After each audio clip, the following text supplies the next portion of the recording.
I'm Jody, founder of the travel blog Family Travel Magazine and mom of two college students. I'm Anna, owner of Waves and Wandering LLC, which is a full service travel agency. I'm also mom to three daughters and grandmother to three grandchildren. Welcome to our show. We are so excited to talk about Jody's most recent travels. I'm so excited to talk about it because it is one of my recently discovered favorite places. You went to Puerto Rico over since we last spoke. Yes, we left the day after Christmas and we came back on New Year's Eve and we went to San Juan. It was like a family trip since my kids were back from college, and it was a great vacation, something I would definitely recommend both during that time frame and then other times of the year also. So talk to me about where you stayed. And does Puerto Rico do all-inclusives? I don't know that I've seen all-inclusives in Puerto Rico. Sure, if I have. We did not stay at an all-inclusive. We stayed at the Marriott San Juan, and it is about, so it's not in Old San Juan, but it is in San Juan. It's about 15 minutes from the airport, so it was pretty easy. And of course, Puerto Rico being part of the U.S., no customs or anything like that. So super easy, direct flight from Boston. And yeah, our resort, so our meals you can purchase them with breakfast, but otherwise everything was a la carte. And there were a ton of restaurants that were walkable. So it was very easy. There's pools, there's a beach right there. There's a casino, there was pickleball and tennis courts, there's bike rentals, so ton of stuff to do. How did the beaches compare to, let's say, another Caribbean island or even like a Florida beach? They were rough, and I don't know if that was relative to the time of year, but it was red flag every day. So it was not necessarily like a snorkel type experience, but the weather, the water was very warm. The sand was absolutely beautiful, and the temperatures were great. So when you go to the beaches there, you have, like, is there access to umbrellas? Are there beach cabanas? Yeah, so our resort offered, it was umbrellas and chairs. They would set them up for you. So you got a wristband when you got there. It wasn't, I don't think it was a private beach. So there were a couple of vendors that came around, but nothing too bothersome. And yeah, and you could order food there. There were servers that came and went to the beach bar and to the restaurant. So it was really nice. We spent the first day at the pool, but then after that we spent the time at the beach because it was just so nice. Is there enough stuff for little kids to do? I think, so this particular week, the week between Christmas and New Year's, just tends to be a really big family travel week. So we saw a lot of families like ours where it was college students, older kids, but there were a lot of younger kids too. And this particular resort did have some events like movie nights. They did like hair braiding. They had pulled out a popcorn maker every day after lunch and kind of, so we saw a lot of kids kind of playing in the sand and in the pools. There was a water slide and there's a kids pool. In terms of like outside excursions beyond the resort, I think a lot of those things involve either touring the forts or going into the rainforest or maybe some adventure activities like ATVs. So I guess it would just depend on what little kids wanted to do. If they enjoyed the beach and enjoyed kind of splashing around the pool, then yeah, absolutely. Yeah. And I think people tend to forget that Puerto Rico is part of the United States. Like your phone plan will work there, and yeah, you don't have some of the, customs and those sort of issues.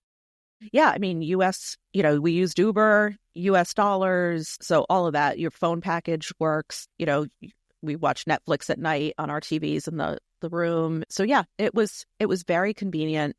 It was, the weather was beautiful. It was a little, we had rain on and off, but nothing that kind of lasted all day. And yeah, it was just a great vacation experience. Yeah, my first trip to Puerto Rico was on a trip that I did with you, and we went to Barachina, the restaurant where allegedly pina coladas were invented. And I think just the fact that everything seemed so walkable and so accessible, it's really a beautiful place. It is. And it feels very, it feels like a Caribbean island. It is. So you do kind of get like the best of both worlds. Yeah, it sounds amazing. It sounds like a must do. Yeah, yeah, it was great. Anna, you just returned, and we talked about this a little bit in the last episode, from a transatlantic Scarlet Lady sailing on Virgin Voyages. Virgin Voyages is a relatively new cruise line, and it is an adult-only cruise line, and Scarlet Lady was their first ship. So this is the ship going into dry dock to do some updates. Yes. So I just wanted to talk to you a little bit about basically what's changed on the ship. What was your experience on this new voyage after the dry dock versus what we experienced when we went a few years ago? I think for most people that are getting to experience Scarlet 2.0, you're not going to notice a lot of the changes. And they really did a lot. They refreshed the paint and the carpets and everything in all of the public areas. So all of that is bright and clean as if it was day one on the ship. They added a small stage outside in what they call the dock area, a restaurant and a lounge, not a restaurant, like a lounge and a little place to go get appetizers and stuff. There was not an elevated stage before. There was an area that now has it. But the big difference for Scarlet 2.0 is they took Deck 11 and pretty much converted, I would say, a good half of that deck into Rockstar Suites, which is something that I didn't know they were so popular, but apparently everybody wants to be in the Rockstar Suites. And you do get a lot of benefits on the Rockstar Suite, so I can totally understand why people would want them. They're super expensive. I don't know if there's value there compared to other cruise lines, but you can walk down Deck 11 and see where instead of there are doors every few feet, you've now got just a blank wall where they've now taken 2 staterooms and turned it into one big suite. The other big change that I think people familiar with Scarlet Lady would recognize is Razzle Dazzle Restaurant is still Razzle Dazzle for breakfast and brunch, but dinner is now Lucky Lotus at Razzle Dazzle, and it's a completely revamped menu. It's very heavily focused on Chinese cuisine, so that's a difference that most people would recognize. And what did you think of that? Because I know there's been I think Razzle Dazzle in itself has had an interesting implementation, because I think it was initially thought of as more of a healthy restaurant with like kind of a few things that weren't, and maybe a little more vegetarian, vegan friendly, and then but somehow ended up becoming popular for the fried chicken and the bacon. And the bacon. Every morning I had the bacon. But yeah, you're right. I think Razzle Dazzle it's the only restaurant on board the ship that I think struggled with its identity. It was definitely billed as a very vegetarian forward restaurant. And then they had the naughty list where you could order a fried chicken sandwich or candied bacon. You could get a steak in the evening. So they catered to everybody, but they really still kind of tried to keep that healthy vegetarian face on. With the switch to Lucky Lotus, they added a couple of Chinese-themed menu items to the breakfast menu. You can now get a wonton soup, and there's a ramen noodle dish on the breakfast menu, which they didn't have before. Evening, I just think Asian cuisine in general lends itself more to a vegetarian diet. You can adapt it a little more easily. Yeah. But I felt like the evening menu was more limited. I do not do spice. I will salt and pepper my food. But when we get into things like even basic things like garlic and ginger and stuff, I do not like my food spicy. There were several menu items that even Virgin qualified them as spicy dishes. So they were immediately off of my radar, which really limited the menu items for me. The other thing that they're doing across the board with the menus on all of the Virgin Voyages cruises is they're now doing a sip and savor, which is basically a beverage pairing. So they will either recommend a wine or a cocktail to go with each course. It's an additional fee. And as you know, there's no such thing as specialty dining. Every restaurant is included. So I think it came off to me as a little bit of money-making scheme, kind of. And it limited you, like if you wanted to do the sip and savor, it would give you maybe 2 options of an appetizer to pair with this specific cocktail or this specific wine. So you didn't actually have access to the full menu. I'm sure you could have said, I don't like these. Can I choose something else? but the sip and savor menu very specifically paired one or two of the menu choices with a certain cocktail. So I don't know that I was a fan of that. No, I don't think I would be either. How did the decor at all change in there? The decor was very similar. They give more of a red hue in the evening, but there was still, if you remember Razzle Dazzle with the pops of like black and white stripes and black and Right. white geographic patterns, that was still sort of the vibe in the restaurant. And then shifting gears a little bit, how and whether this is through dry dock or just through kind of the passage of time, has the entertainment options on the ship changed? Because I know initially people started to feel like maybe it was a little repetitive because they had the same shows on the different ships. So has any of that changed? Has changed. And I think this is just an evolution for Virgin Voyages. You and I did a couple of Virgin sailings where literally you went from ship A to ship B, and the show was not only the same show. I mean, the jokes were scripted, everything was scripted, and it was very repetitive. They now have I don't want to say a more traditional cruise ship lineup, but you will find comedians, you will find mentalists or magicians, you will find different types of entertainment now, which is not how it was before. So they still have the big production show, they still have dual reality, but then interspersed with that, you have this other entertainment. A concept that they introduced back in the spring, fleet-wide, it's across all of the ships, is the Lowell's Supper Club. And they had always had sort of like a dinner theater show. It was more of a variety show before. Mm-hmm. But now with Lowell's Supper Club, you go and there's no additional fee, but you do need to make a reservation. You go and you have your dinner, you have a cocktail or two, and you get 3 or 4 stand-up comic performances. So that's going to be different every time you cruise because obviously you're going to see different comedians. And if you really enjoy the stand-up portion for a certain comedian, they almost all had other like headlining shows during your cruise. So if you went to the show and you loved it, you could go and see a 45-minute stand-up act. And there's a brand new diva show. They were still working out the kinks on our sailing. So instead of it being offered multiple times, they ended up only offering it once or twice towards the end. I still think there are some bugs to work out with that one. Really enjoyed the Around the World with the Diva, the one that they used to have. This one is more of it's called Lights, Camera, and Drag, and it's more of a historical tour through some of Hollywood's biggest movies with the Diva starring in the Judy Garland role from Wizard of Oz.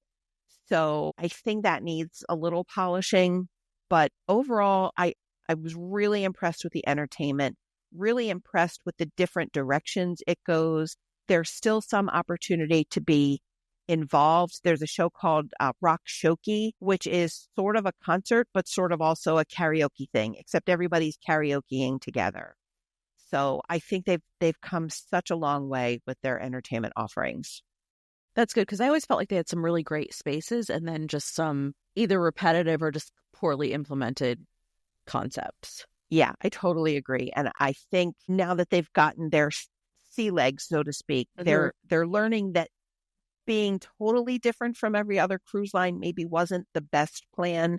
So they are adding more entertainment, more activities. That's good.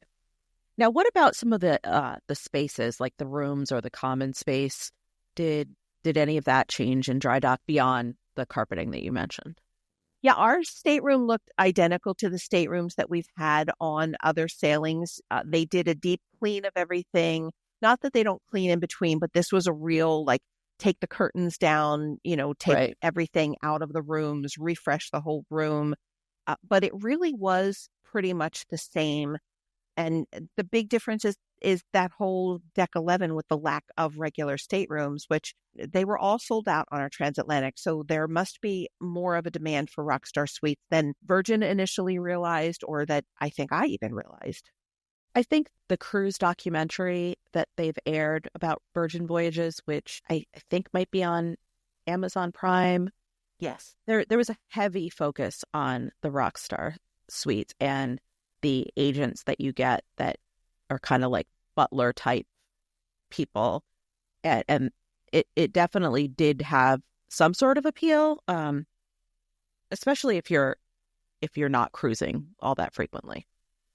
Yeah, there are definitely some perks. I think there are going to be some growing pains with that. Virgin has, which I had heard rumors of, but I actually got to experience on Scarlet 2.0. They have these secret parties and events, and they're very limited in the number of people that they can invite. And one thing that I learned about while I was on board is there was this secret backstage tour kind of a thing offered. And one of the rock star agents promised their rock stars that they could do this tour, but the tour was already full because the tour was only designed for like 10 people and they were already at that limit. But because these were rock stars, I think there was kind of a push to make sure they had this experience. And there was some pushback to say, no, we have to keep it at 10.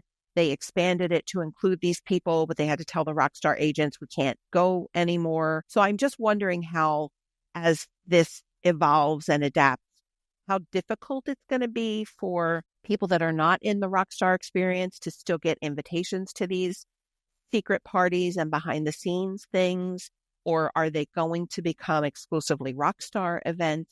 So it'll be interesting to see how that shakes out. Yeah, that is interesting. I think we've seen that a little bit with Disney as the concierge rooms have increased. Things like we talked about last week with the cabanas become more challenging to get. Now, you mentioned that this was a transatlantic sailing. How was that particular experience different than a traditional sailing? I think the biggest difference between a transatlantic and your regular 4, 5, or 7 night sailing is that you have way more opportunities to do and see everything that's going on. This was a 16-night cruise, and like the Lowell Supper Club, for example, where that might only be offered once on a 5-night cruise and sell out super fast, it was offered like 4 or 5 different times over the course of the transatlantic. You had an opportunity, if you missed trivia on day 3, you were still going to have an opportunity to go on day 7 or day 10. It also gave you an opportunity to make sure you tried all of the restaurants. And,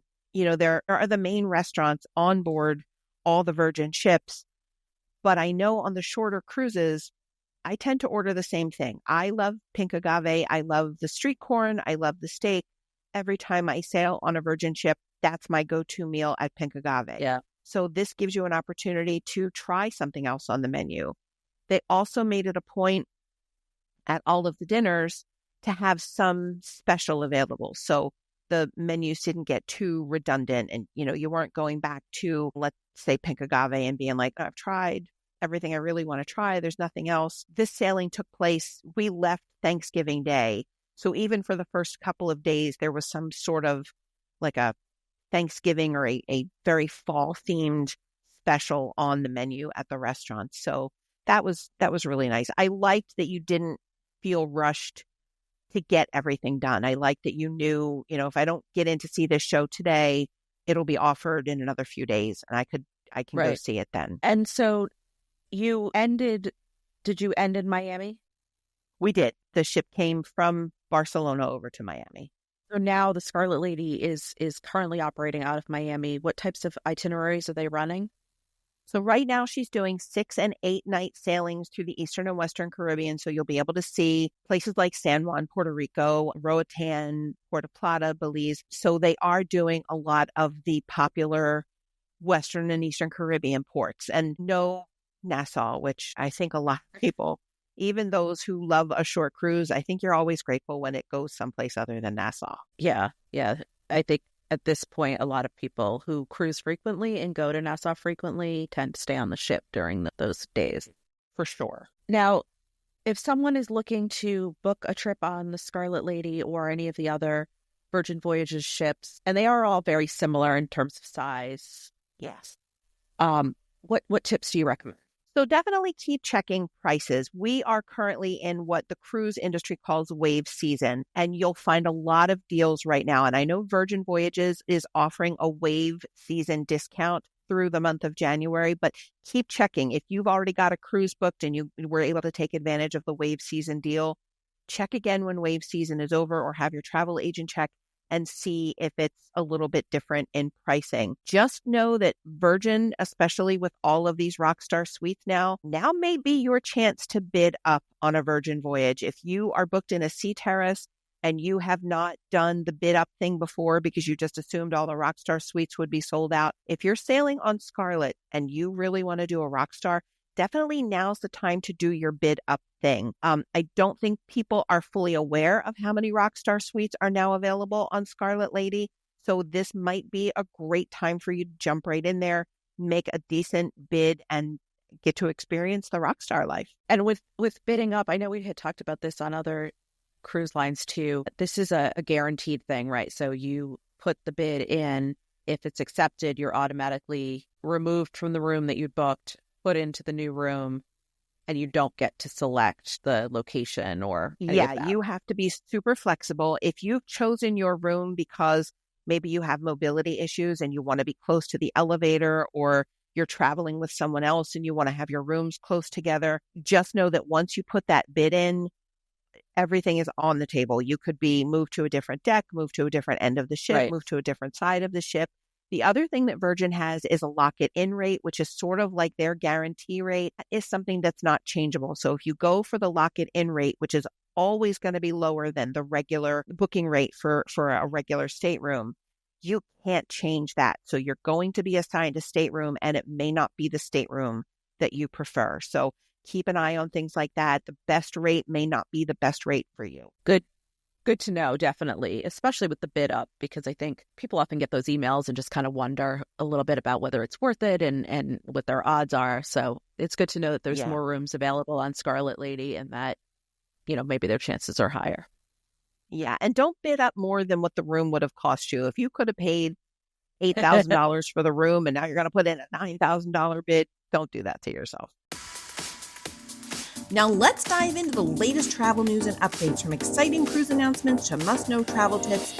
Here's what's making waves this week. Over the last couple of weeks, a ton of news has come out about cruising, with everybody introducing new ships. And one of the biggest announcements, I think, of the last couple of days is that in addition to already having 2 brand new ships announced, Disney Cruise Line just announced 3 smaller ships coming. Yeah, I think this is particularly interesting because what we've seen from Royal Caribbean, from Disney, has been bigger ships. And I think, especially with Disney, I think people still really do like the smaller ships. People still really do like the original Magic and Wonder. So it is interesting. These 3 smaller ships are scheduled. They're quite a bit a ways out, 2029, 2030, and 2031. But, there's a lot of reasons. It could be demand. It could be that these ships can tend to get to ports maybe that the larger ships can't. But I think it's really interesting. And I think Disney has, they've typically not had tons of ships. And the fact that they're just growing exponentially is just kind of fascinating. It really is. And I will say that if I had to pick a favorite Disney ship, it probably would be the Magic or the Wonder. I do love the smaller ships. One of the speculations I saw regarding the size of a Disney ship and the reason that they're going to start trending smaller is that the lines for, let's say, the meet and greet with Mickey Mouse or the Black Panther, the lines are becoming increasingly longer with the Wish class ships, which are the largest in the Disney fleet. And they can't have 2 Mickey Mouses. Like, he can't be in 2 places at the same time to help alleviate some of the traffic for these meet and greets and stuff. I thought that was super interesting. I totally understand that you want smaller so that you can go to some of the destinations where you can't accommodate a bigger ship, like the Panama Canal, which definitely has a restriction on the size of the ship, or with so many ports now saying we can't have big ships. I mean, Key West tried to limit the number of cruisers, Santorini, even some of the Alaskan ports. But the fact that poor Mickey Mouse can't be in 2 places at the same time never entered my thinking. The other nice thing, and of course we don't know what itineraries these ships will be doing, but we've talked about how challenging it can be to get a cabana And, when you do go to the private destinations with Disney, there is a benefit to being on a smaller ship.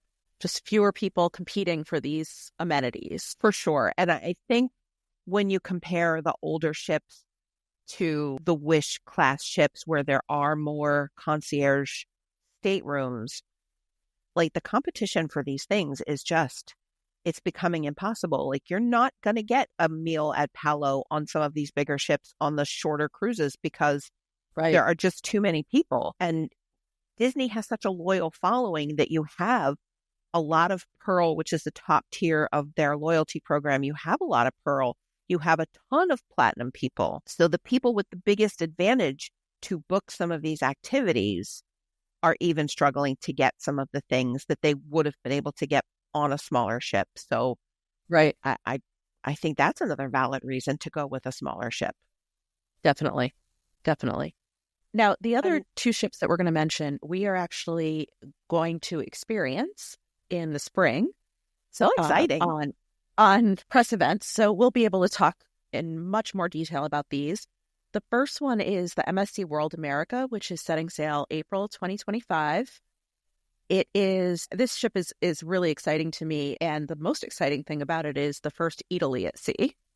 Yes. Which I love Italy. I think that'll be super fun. It has a lot of family-friendly things that I think families are going to really love. There is some sort of kids club partnership with Lego, which I think will be really exciting. I even love the spaces that they're talking about, like this Aventura area. Every cruise ship now has some kind of a kids club or kids activity, but this really looks like a lot of thought went into it. Yeah, and there's this really cool like shark slide.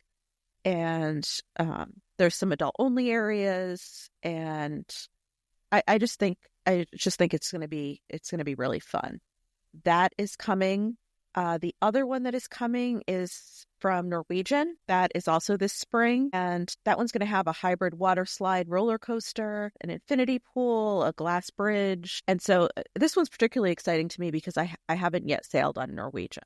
Yeah, and I think Norwegian is probably, when people talk about cruising, they kind of put them on par with a Royal Caribbean, something that's super family friendly with a lot of stuff to do, a real vibrant atmosphere. So I'm super excited to see what they bring to this new ship. I don't know if I can do that glass bridge thing. That just looking at pictures, that terrifies me. But what are you? I will be like the first one on that glass bridge. I know you will be racing across it. I will be just videotaping you as you run because I don't know if I could do it. But what are you most looking forward to on these two ships? And it's so awesome that you were invited to do these early tours because you'll have all the information. Yeah, so I haven't actually sailed on either of these cruise lines. I have toured an MSC ship, but I think so. I'm obviously excited about the concepts. With MSC, I'm really excited about just the family-friendly aspects to it. I'm really looking forward to seeing those. And of course, like I mentioned, the Italy. With Norwegian, I think I'm just really more excited to just get a feel for that cruise line in general because I haven't been on it before. And it does have kind of a classic cruise ship kind of reputation. Yeah. The thing that I'm most interested to see is with Norwegian, with the Aqua. Everything that I read about it says that their focus is on more wide open spaces. I know when you're on like a Virgin ship, the design of a Virgin ship, I think, is to make the spaces more intimate so that you don't feel like you're on a massive cruise ship. So I'm interested to see how these wide open spaces compare to that trend towards more intimate spaces.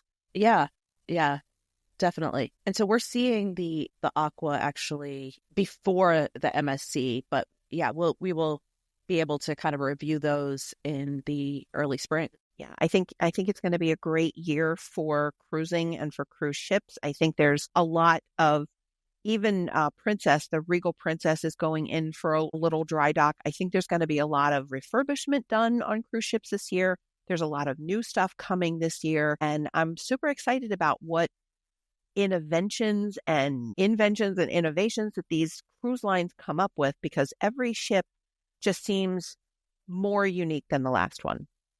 Absolutely. And I think just the family friendly amenities have just increased to the point where these ships are just so exciting for kids. Yeah. It's going to be a good year for cruising. From our last episode, we talked a lot about Lunar New Year, not only around the world, but at Disneyland. And I'm going to ask you, because I think you have some more experience with the festivals at Disneyland. Do you need reservations? We talked a lot about the special food and beverages and stuff. Do you need to make reservations for any of this entertainment or anything? Well, you still at Disneyland need to make a park reservation. So and for Lunar New Year, you're going to want to do that at California Adventure. In terms of the specific events, I'm actually not sure. The meet and greets, no. The food, no. The decor, obviously, no. I'm not sure if there's anything else specific to the event, but those park reservations are definitely the most important. Yeah, I would agree. And I don't know how often Disneyland parks sell out. I know that when we were there last year, it definitely got busy at California Adventure with the festival. We had very light crowds at the Disneyland park, but California Adventure was pretty packed. I also don't believe there are any specific reservations needed. The kiosks, the beverages and stuff that you can get at the kiosks, those are all walk up. The parade is just something that you experience as part of your theme park day. I also know that there are a lot of educational websites if you are looking for stuff for your kids for Lunar New Year and you're going to do your own celebration at home, going to do a little staycation and explore Asian culture. There are a lot of educational places that you can visit online. Just do a Google search for whatever age your kids are. So do a search for Lunar New Year for toddlers or Lunar New Year for preschoolers or teens or whatever, and you will find a bunch of educational sites that come up with different activities, arts and crafts, things that you can do with your kids. So there is a lot. I know you live close to Boston. Is there a Chinatown in Boston? Yes, there is. Yeah, so I think that holds that if you live near a big city, you're going to find something local to celebrate Lunar New Year. Great tips. Thanks for tuning in. Next week, we are going to talk all about Adventures by Disney, which is Disney's tour company. And I'm really excited to talk about the trips that we have gone on and the one that we have planned. So if you've liked our episodes, please be sure to subscribe, and we'll be back next week. Thanks for tuning in to Wander and Chat. If you're enjoying the show, don't forget to hit the subscribe button on Apple Podcasts. Subscribing means that you will never miss an episode, whether it's our weekly chats or some surprise bonus content when the travel bug takes us off schedule. Stay in the loop and be the first to hear all about the travel tips, news, and stories that we have to share. And while you're at it, we'd love it if you left us a quick rating or review. It really helps us find more listeners like you and to fine-tune our content so you like it better. Thanks for your support and happy travels.